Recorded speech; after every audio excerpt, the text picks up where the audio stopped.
بسم الله الرحمن الرحيم الحمد لله رب العالمين صلى الله وسلم وبارك على نبينا محمد وعلى آله وصحبه أجمعين أما بعد ባለፈው ሳምንት ያየነው የነብዩ መሐመድ ሰለላሁ ዐለይሂ ወሰለም ባለቤት የሆነችው አኢሻ ረዲየላሁ ዐንሃና እንዲሁም ደግሞ የተከበረው ሰሃቢ ሰፍዋን ኢብኑ ሙአጢል ሙናፊቆች በጸያፍ ተግባር ጠርጥረዋቸው መዲና ውስጥ ከፍተኛ የሆነ ውጅንብር ፈጥረው እንደነበር አይተናል።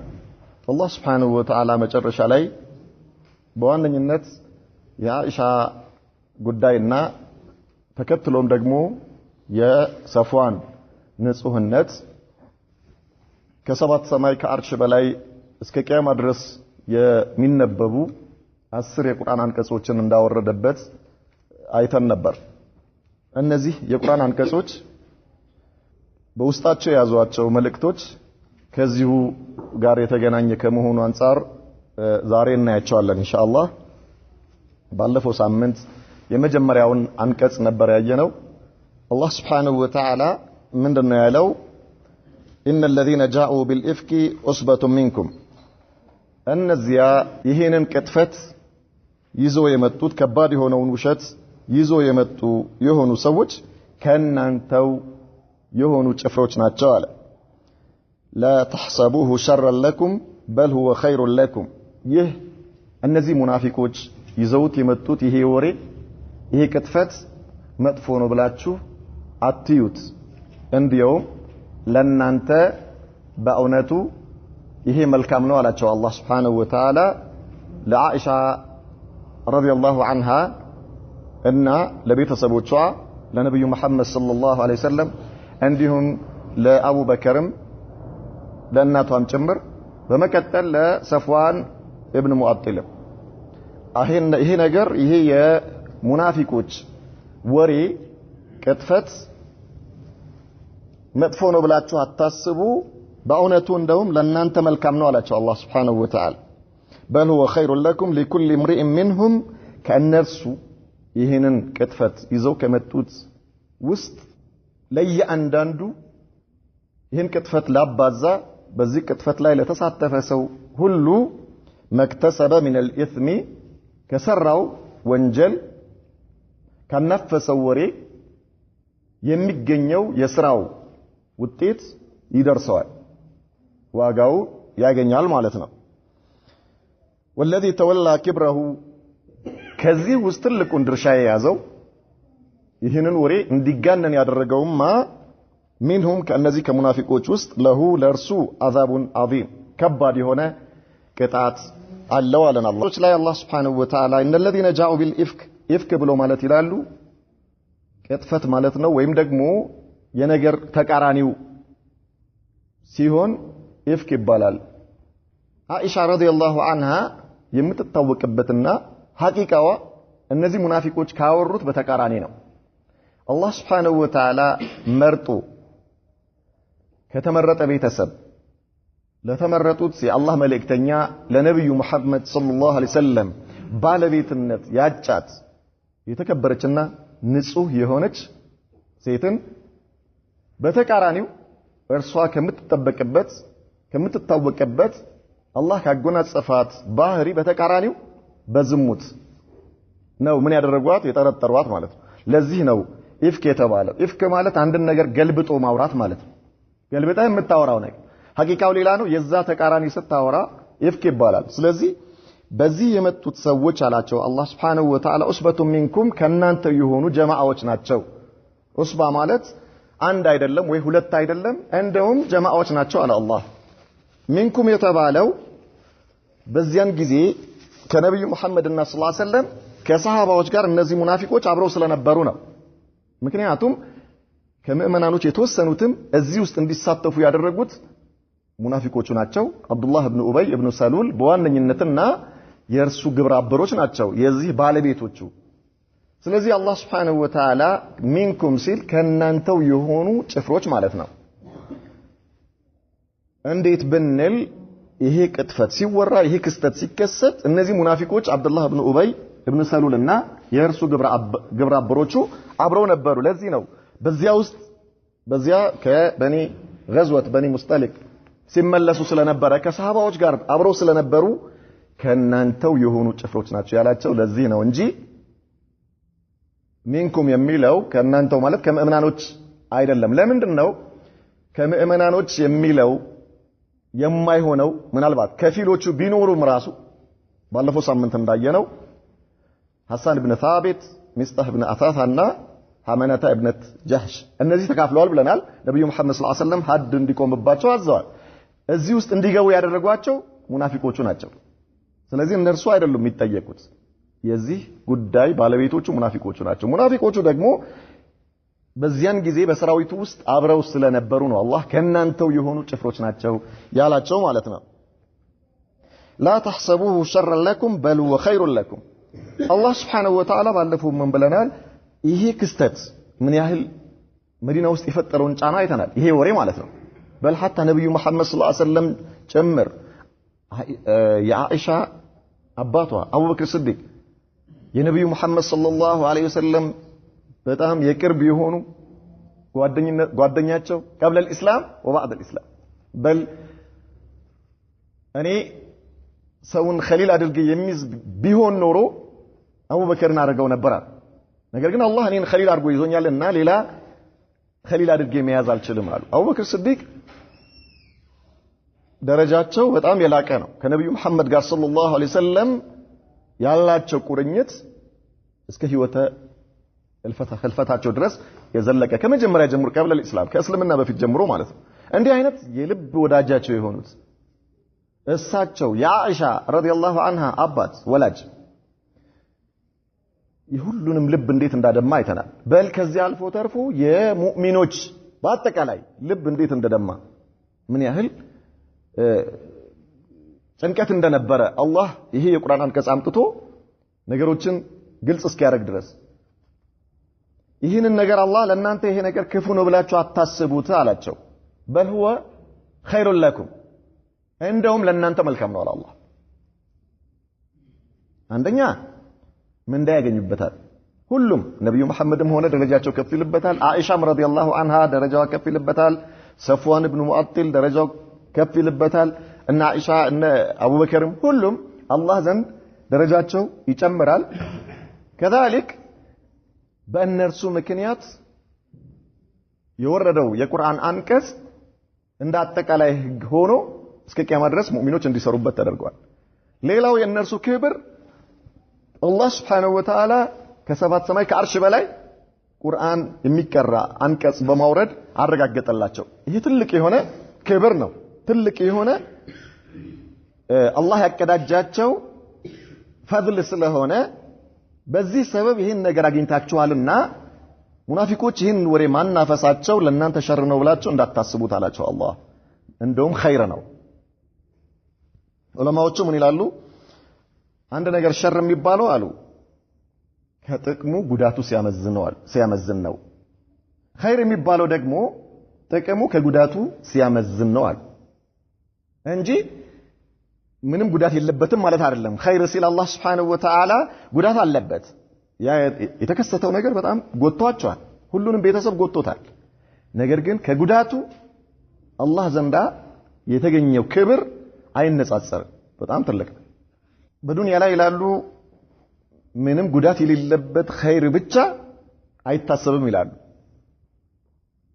ምንም ነገር ጉዳት የሌለበት ከምንም አንፃር ጉዳት የሌለው ነገር ዱንያ ላይ ሊከሰት ሊኖር አይችልም ይላሉ። ኸይር መሐድ የሆነ ነገር ጀነት ላይ ብቻ ነው ይላሉ። ከዛልከ ሸር መሐድም የለም ይላሉ። ሙሉ በሙሉ ሸር የሆነ ነገር የለም ዱንያ ላይ። ምንድነው ሲነጻጸር ግን ከጥቅሙ ጉዳቱ ያመዘነ ይሆናል ነው እንጂ ሙሉ በሙሉ ሸር ደግሞ ጀሃነም ውስጥ እንጂ ዱንያ ላይ የለም ይላሉ። ኢዘን አላህ ምን አላቸው? ይሄ ነገር ለእናንተ ሸር ነው ብላችሁ አታስቡት፣ እንደውም ኸይር ነው ጉዳት ከመኖሩም ጋር። ነገር ግን ጉዳቱ አላህ ጋር ከተገኘው ፈድል ሲታይ አላህ ለእነርሱ በዚህ ምክንያት ከሰጣቸው ክብር አንፃር ሲታይ ጉዳቱ ምንድነው? በጣም ኢምንት እዚህ ግባ የማይባል ነገር ነው ማለት ነው። لكل امرئ منهم ما اكتسب من الإثم እነርዚህስ በዚህ ውስጥ ተሳትፎ ይሄን ነገር ያናፈሱ ሰዎችማ በተመለከተ እያንዳንዱ ሰው ችግር የለም የሥራውን ድርሻ ያገኛል አላቸው። የመጀመሪያው አንቀጽ ይሄን ይመስላል ማለት ነው። ሁለተኛው አንቀጽ ምን አለ አላህ ولولا إذ سمعتموه ظن المؤمنون والمؤمنات بأنفسهم خيرا وقالوا هذا إفك مبين الله من አለ لولا ማለት هلا እንዲህ ለምን አይሆንም ነበር እንደማለት ነው። ምን አላችሁ አላህ ይህን ጉዳይ በሰማችሁ ጊዜ ይሰሚዕቱሙሁ ይህ ቅጥፈት ሙናፊቆቹ ባወሩላችሁ ጊዜ አይሻ ከሰፍዋን ኢብኑ ሙአጥል ጋር ዝሙት ሰርታለች የሚለው ወሬ በሰማችሁት ጊዜ ظن المؤمنون والمؤمنات بأنفسهم خيرا ሙእሚኖች በነፍሶቻቸው ላይ ምእመናንም ይሁን ምእመናን የሆኑ ሴቶችም ሆነ ወንዶች በነፍሶቻቸው ላይ መልካም ነገር እንደሚጠረጥሩት ለምን አልጠረጠሩም? ይሄ ወሬ እንደተወራ እነዛ ሱሐባዎች የተወሰኑ ሱሐባዎች እዚህ ውስጥ ተሳትፈዋል ብለናል። አቡ አዩብ አልአንሳሪ ባለቤቱ ይህን ወሬ ሰምታ ትነግረዋለች ለአቡ አዩብ አልአንሳሪ ማለት ነው። ምን አላት? አንቺ ብትሆኚ ይህን ነገር ተፈጽሚው ነበር ወይ አላት። አላረገውም አለችው። ለባለቤቱ ማለት ነው። አላረገውም ወላሂ በአላህ እምላለሁ አይሻ ሺህ ጊዜ ካንቺ የላቀችና የከበረች ነች። ካንቺ ሺህ ጊዜ በንጽህና እሷ ትበልጣለች። አንቺ ማትፈጽሚው ከሆነ ሚን ባቢ አውላ እሷ ላትፈጽመው።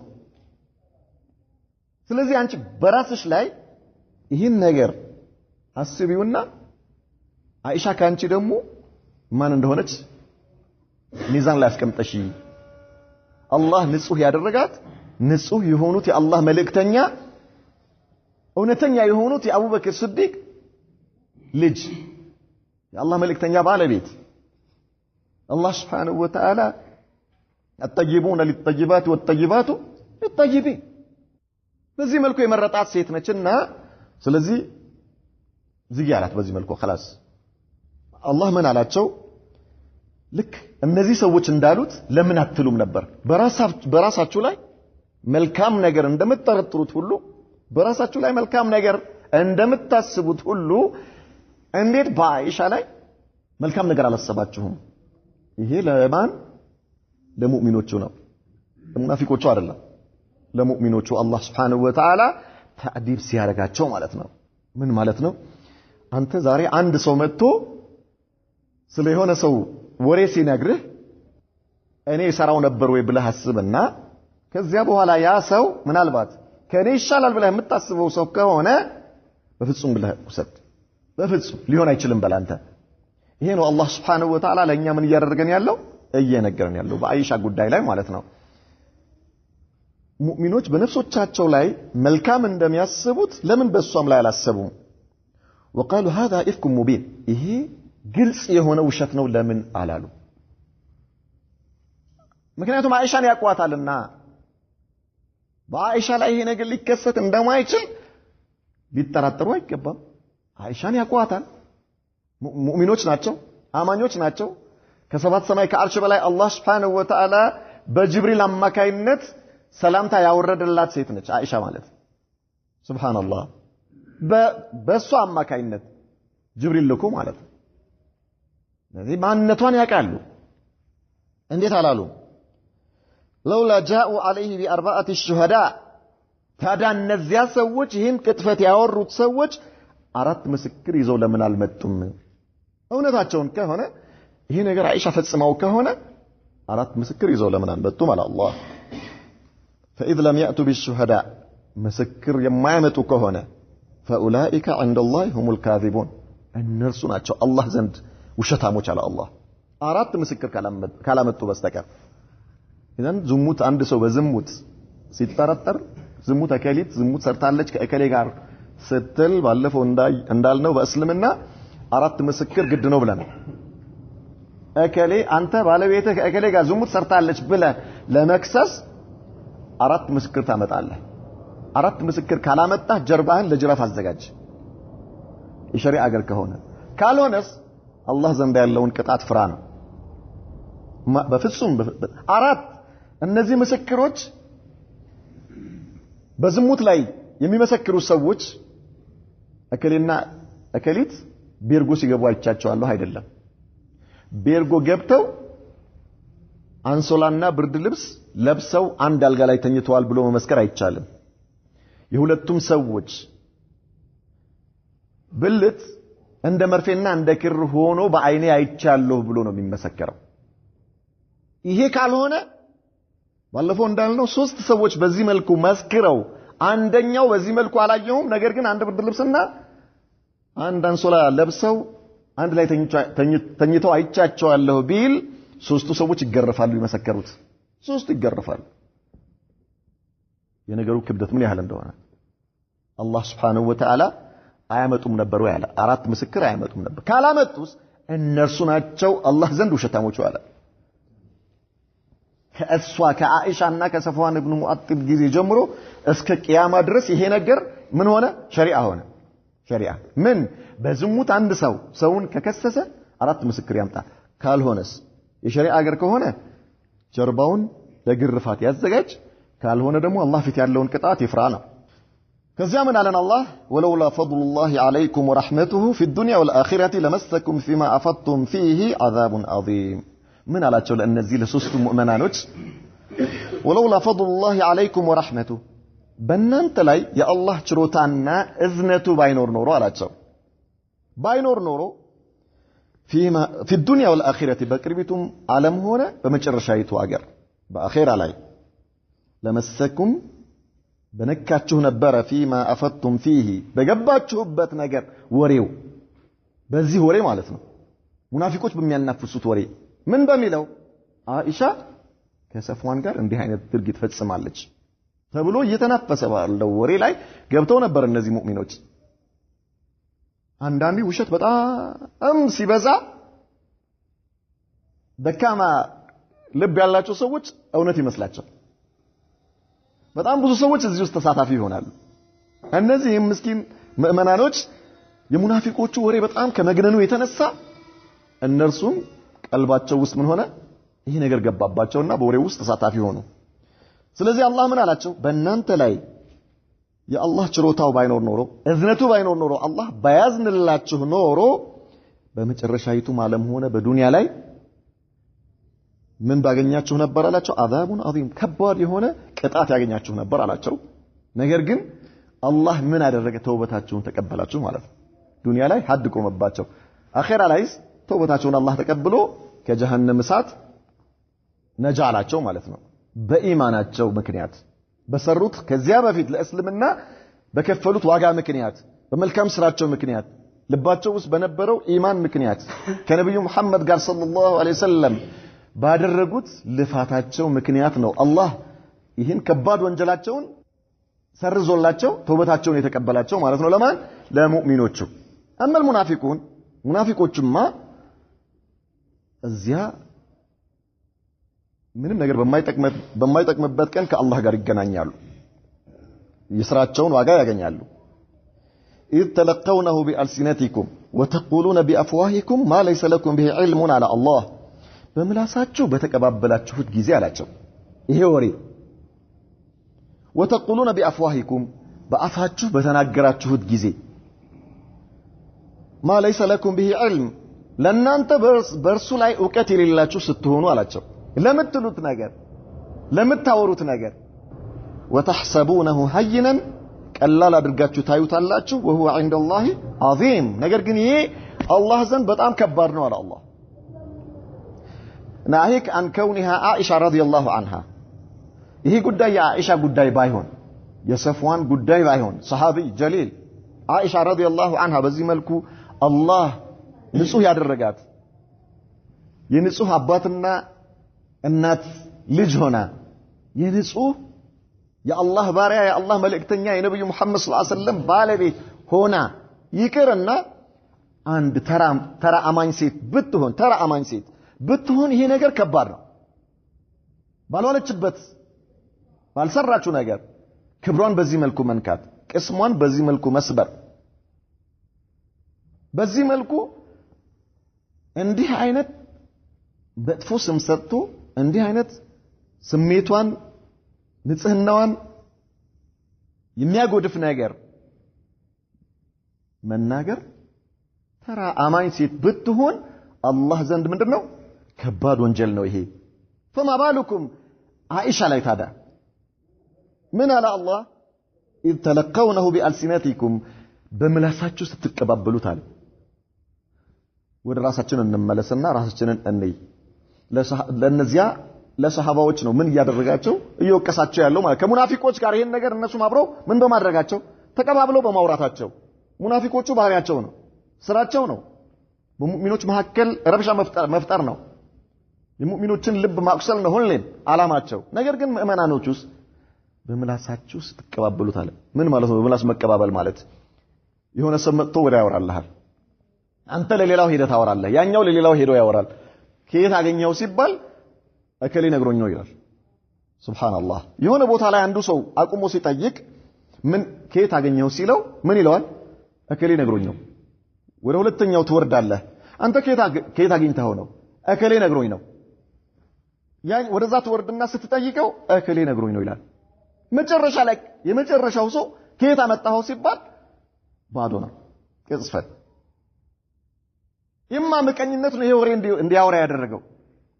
በዚህ መልኩ ሰዎች ተቀባብለውት ሁሉም ዱንያቸውና አኺራቸው እንዲያጠፉ ያደረገው ወሬ የመጀመሪያው ሰው ጋር ስትደርስ ምን ሆኖ ይቀራል? ባዶ ነው፣ ምንም ነገር የለም። ለምንድን ነው እንዲህ አይነት ወሬ ያወራው ሲባል እዚህ ደረጃ ላይ ይደርሳል ብዬ አይደለም ይላል።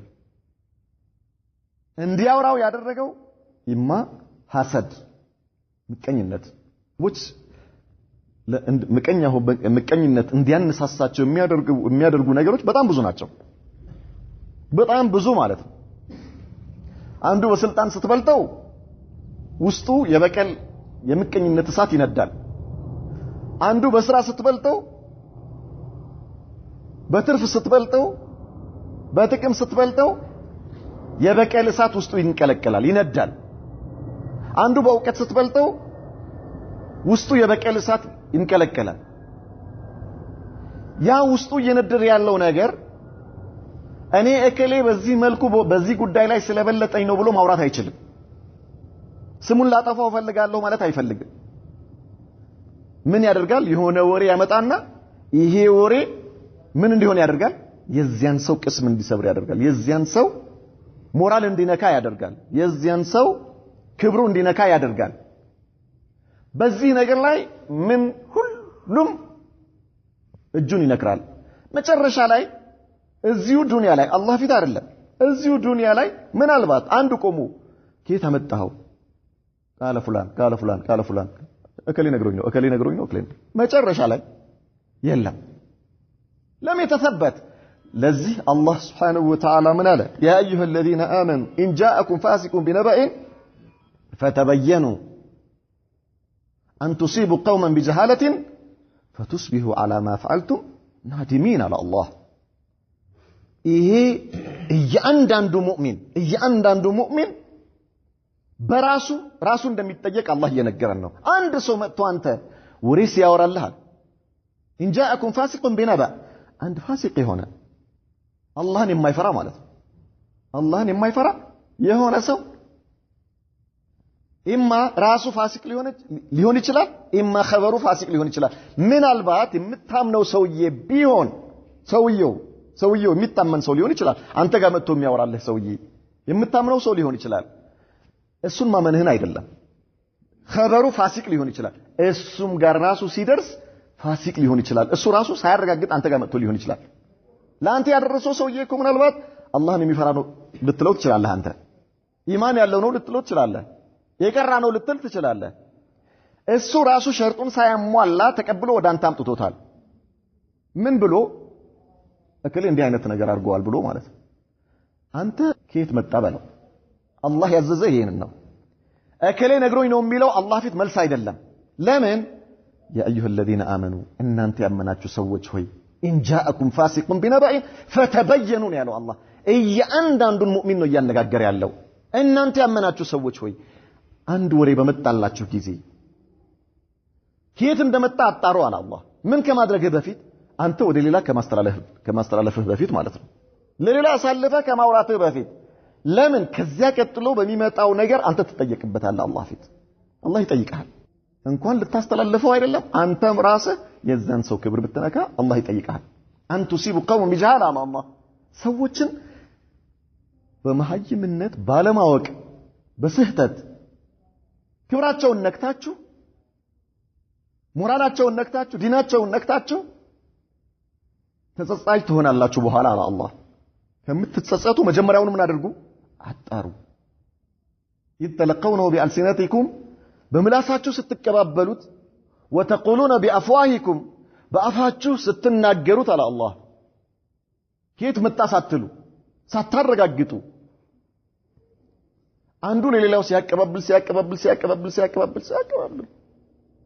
የሰውን ዲን የሚነካ የሰውን ክብር የሚነካ የሰውን አማና የሚነካ የሰውን ሞራል የሚነካ ሰው ከሰው ጋር የሚያጋድል ሰው ምናልባት የሚለያይ ወንድም ከወንድም ጋር እናትና ልጅ ሊሆን ይችላል፣ አባትና ልጅ ለአላህ ብሎ የተዋደዱ ወንድሞች ሊሆን ይችላል፣ የሚለያይ ሊሆን ይችላል፣ ደም የሚያፋስስ ሊሆን ይችላል። ይሄ ወሬ አኺራ የሚያጠፋ ስንት ነገር ማ ለይሰ ለኩም ቢሂ ዒልሙን በዚያ ነገር ላይ እውቀቱ ሳይኖራችሁ አለ አላህ። በምታወሩት ነገር ላይ እውቀቱ ሳይኖራችሁ ስትጠየቁ አላህ ፊት ከየት መጣው ሲባል መልስ የሌላችሁ ስትሆኑ ወተሕሰቡነሁ ሀይነን ለእናንተ ስታወሩት ለሌላው ስታሳልፉት ቀላል ነው ለምላሳችሁ ለአፋችሁ ቀላል ነው። ነገር ግን ወሁወ ዐንደላሂ ዐዚም አላህ ዘንድ ግን ትልቅ ነው፣ በጣም ትልቅ ነው። ነብዩ መሐመድ ሰለላሁ ዐለይሂ ወሰለም ምን አሉ? ቡኻሪና ሙስሊም በዘገቡት ሐዲስ ላይ ኢነ الرجل ليتكلم بالكلمة من سخط الله ያሉ አንድ ሰው አላህን የሚያስቆጣ አንድ ንግግር ለየተከለሙ ቢልከሊማ አንድ ንግግር ማለት ነው። አንድ ንግግር 1 ኪሎ ንግግር አይደለም። ግልጽዋል። 1 ኪሎ ንግግር አይደለም። የሆነ ካፌ ላይ ቁጭ ብለህ 1 ሰዓት የሰው ስጋ እየቦጨክ ልትቀመጥ አይደለም። የሆነ መስጊድ ውስጥ ቁጭ ብለህ 20-30 ደቂቃ ልታወራ አይደለም። ከሊማ አንዲት ቃል አለ አላህ። አንዲት ቃል ሚን ሰኸጢላ አላህን የሚያስቆጣ የሆነ ማ ላ የድሪ ማ ተብልጉ ያቺ እሱ የተናገራት ንግግር የት እንደምትደርስ የማያውቅ ሲሆን ወሆ ዐንደላሂ ዐዚም ላለው ማለት ነው።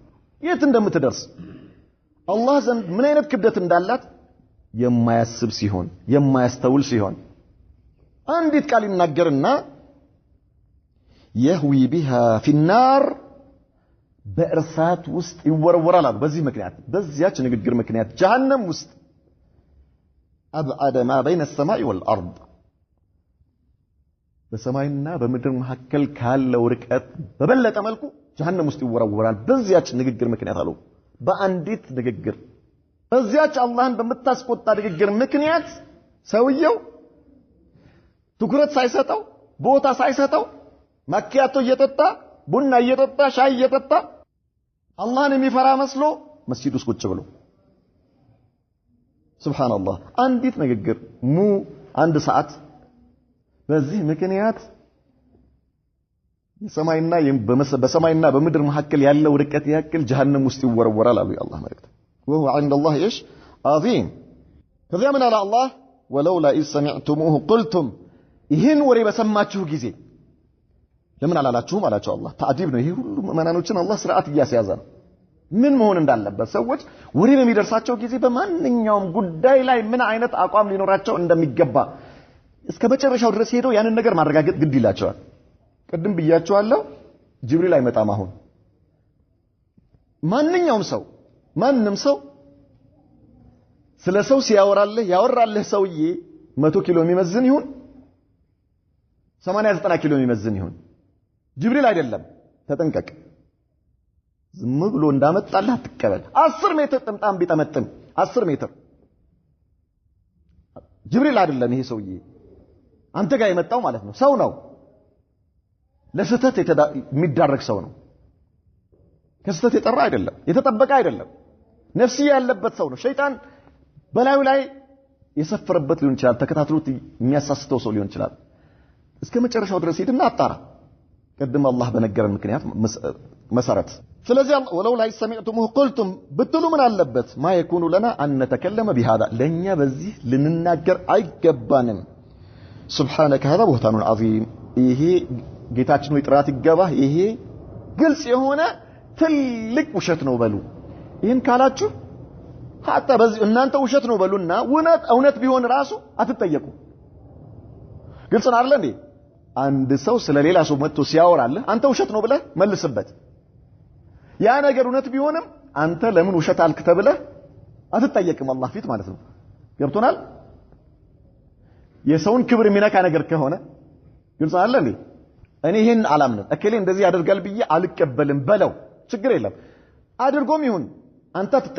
አትጠየቅበትም አላህ ፊት ይሄ ነው መሆን ያለበት ማለት ነው ኢላ መልካም ነገር እስካልሆነ ድረስ መልካም ነገር ከሆነስ አስተላልፍ ችግር የለም አማ የሰው ክብር የሚነካ የሰው ዲን የሚነካ ከሆነ ላ አልቀበልም እኔ ይሄ ነው የሙእሚኖች ባህሪ ይሄ ነው መሆን ያለበት አለ يعظكم الله أن تعودوا لمثله أبدا إن كنتم مؤمنين على الله ተመልከት አላህ የገሰጸ ይከለክላችኋል በእንደዚህ አይነት ጉዳይ ላይ ሁለተኛ ላትመለሱ አላቸው ለሰሃባዎች በእንደዚህ አይነት ጉዳይ ላይ ሁለተኛ ላትመለሱ አላህ ይከለክላችኋል ይገሰጻችሁ ባለፈው ነገር ላይ ምን አማኞች ከሆናችሁ ከአሁን በኋላ እንዳትመለሱ ለሰሃባዎች ብቻ ቢሆን ኖሮ ይሄ አላህ ምክር ይሄ አላህ ግሳጼ ለነሱ ብቻ ቢሆን ኖሮ እስከ ቂያማ ድረስ እንዲቀራ ቁርአን ባልወረደበት ነበር ነገር ግን ለኛም ጭምር ነው ከዚህ በፊት ብዙ ነገር ላይ ገብተን ሊሆን ይችላል በጣም ብዙ ነገር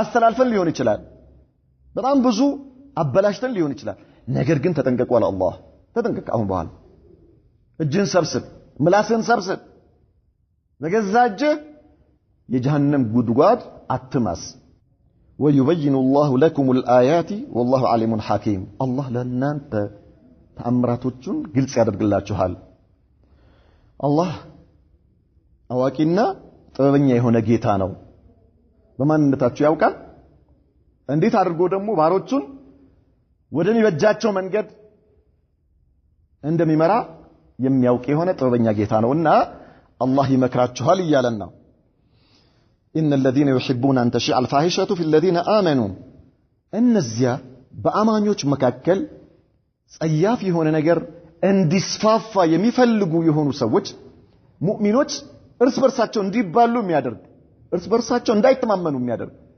እንዲህ አይነት ወሬ በሙእሚኖች መካከል እንዲስፋፋና እንዲባዛ የሚፈልጉ ሰዎች አለ አላህ ሙናፊቆች ናቸው لهم عذاب أليم አሳማሚ ቅጣት አላቸው አለ አላህ في الدنيا والآخرة በቅርቢቱም ዓለም በመጨረሻይቱም ዓለም ዱንያ ላይም አላህ ያዋርዳቸዋል አኺራ ላይም አላህ ይቀጣቸዋል እንደዚህ አይነት ሙናፊቆች ማለት ነው በሙእሚኖች መካከል ቅጥፈት ቀጥፈው ውሸት ቀጥፈው ሙእሚኖች ልባቸው እርስ በርሱ እንዳይተማመን ሙሐባቸው እንዲበላሽ አንዱ በሌላው ላይ የጥላቻ ስሜት በውስጡ እንዲፈጥር እምነት እንዳይኖር የሚያደርጉ ሰዎች እንዲህ አይነት ወሬ እንዲነዛ የሚያደርጉና እንዲስፋፋ የሚያደርጉ ሰዎች ሙናፊቆች ናቸው ልክ በአኢሻና በሰፋን ላይ እንዳደረጉት ሙናፊቆች والله يعلم وانتم لا تعلمون الله ያውቃል እናንተ አታውቁምና ተጠንቀቁ አላህ Subhanahu Wa Ta'ala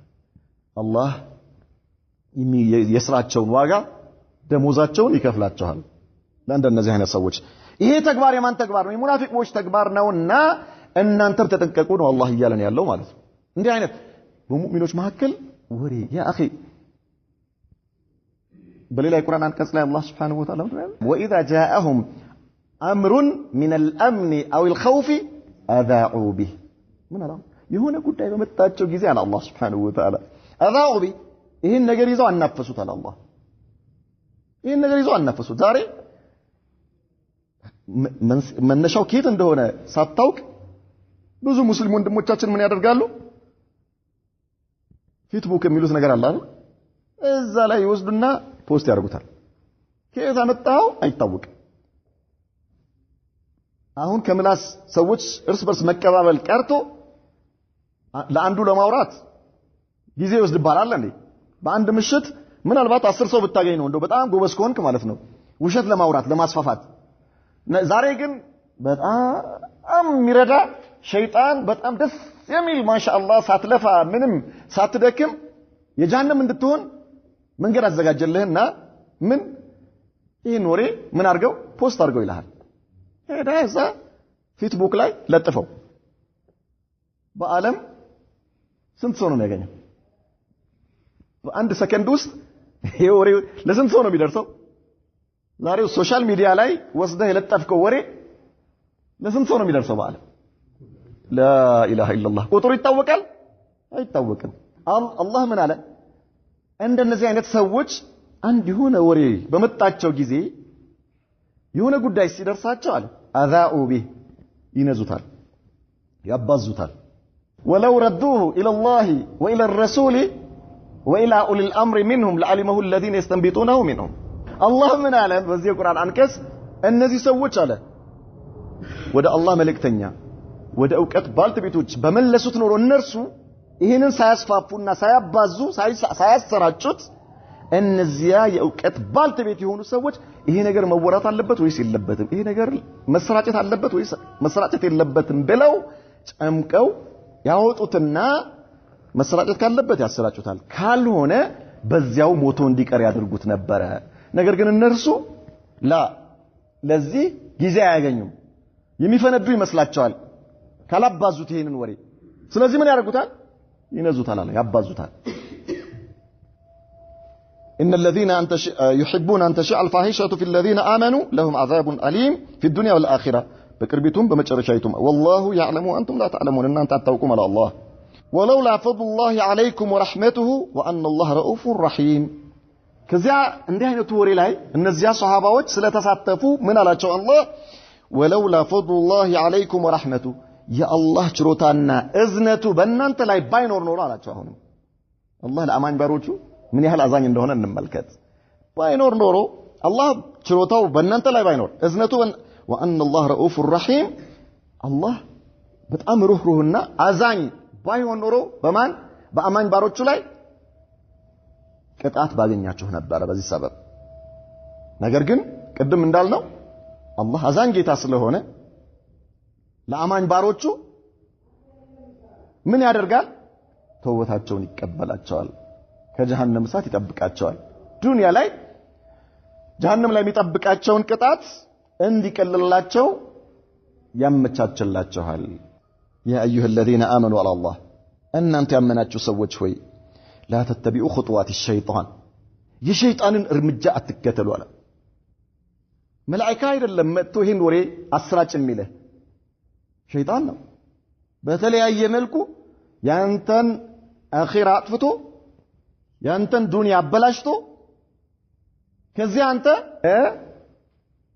ውድድር ውጪ እንድትሆን ይፈልጋል ሸይጣን የሸይጣን ጉትጎታ በጣም ከባድ ነው በተለያየ መልኩ ነው የሚመጣበት ስለዚህ እናንተ ያመናችሁ ሰዎች ሆይ لا تتبعوا خطوات الشيطان የሸይጣንን ጉትጎታ አትከተሉ የሱን እርምጃ አትከተሉ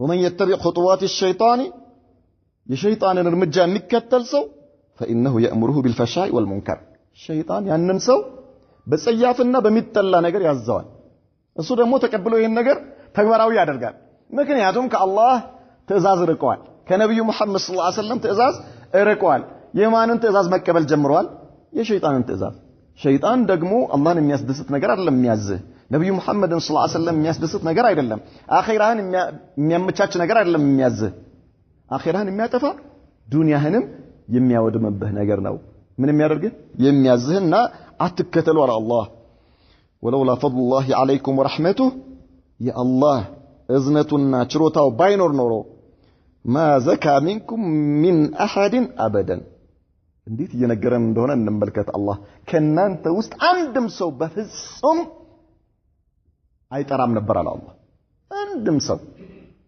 لا اله الا الله የመጨረሻ አቂባችንን አላህ እየነገረን ማለት ነው አንድም ሰው ከናንተ ውስጥ ከዚህ ሁሉ ጸጥቶ ከዚህ ሁሉ ነገር ንጹህ ሆኖ የሚጠራ አይኖርም ነበር ምን ባይኖር ኖሮ የአላህ እዝነቱና ችሮታው ባይኖር በዚህ ወንጀል አላህ የሚቀጣ ቢሆን ኖሮ ማለት ነው ሙእሚን የሆኑ ባሮች ማንኛውም ሙእሚን ከዚህ ሙሉ በሙሉ ይጠራል ማለት አይቻልም እያለን ነው አላህ። ነገር ግን አላህ አማኝ ባሮቹ ላይ አዛኝና ቸር ከመሆኑ የተነሳ ወንጀላቸውን እየማራቸው እንጂ ማንም ሰው ከዚህ ምን አይሆንም ነበር አይጠራም ነበር። አላህ ያላጠራው ካልሆነ በስተቀር ማለት ነው። አላህ ያልጠበቀው ካልሆነ በስተቀር እያንዳንዱ ሰው በራሱ እጠበቃለሁ ማለት አይችልም። ምን ማድረግ አለበት? ሙእሚን የሆነ ሰው ሁሉ ጊዜ አላህ ጠብቀኝ ብሎ ዱዓ ሊያደርግ ይገባል። ሁሌም ማለት ነው። ያ ረቢ አላህ ከሸይጣን ተንኮል ጠብቀኝ፣ ከሸይጣን ጉትጎታ ጠብቀኝ፣ አኺራዬንም ዱንያዬንም ከሚያጠፋብኝ ነገር አንተ ጠብቀኝ ብሎ ሁሌም ምን ማድረግ አለበት?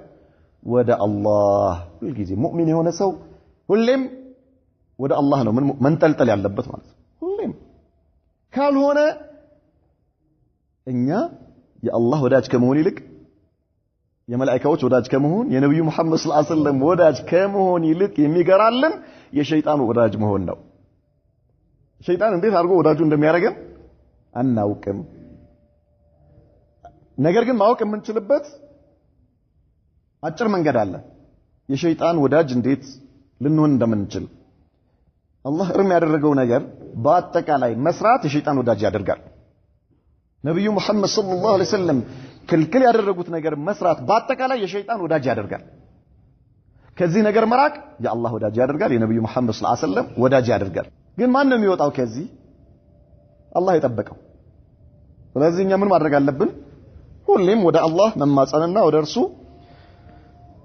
እጃችንን መዘርጋት፣ ልባችንን ወደ እሱ እንድንጠለጠል ማድረግ። ወላኪን አላህ ይዘኪ መን የሻ፣ ነገር ግን አላህ የሻውን ሰው ያጠራል፣ ከሸይጣን ተንኮል ይጠብቀዋል። ከሸይጣን እርምጃ የሸይጣን እርምጃ እንዳይከተል አላህ ያደርገዋል። አላህ ከሻላቸው ሰዎች አላህ ያደርጋል። ወላሁ ሰሚዑን አሊም፣ አላህ ሱብሓነሁ ወተዓላ ሰሚና አዋቂ የሆነ ጌታ ነው ይለናል።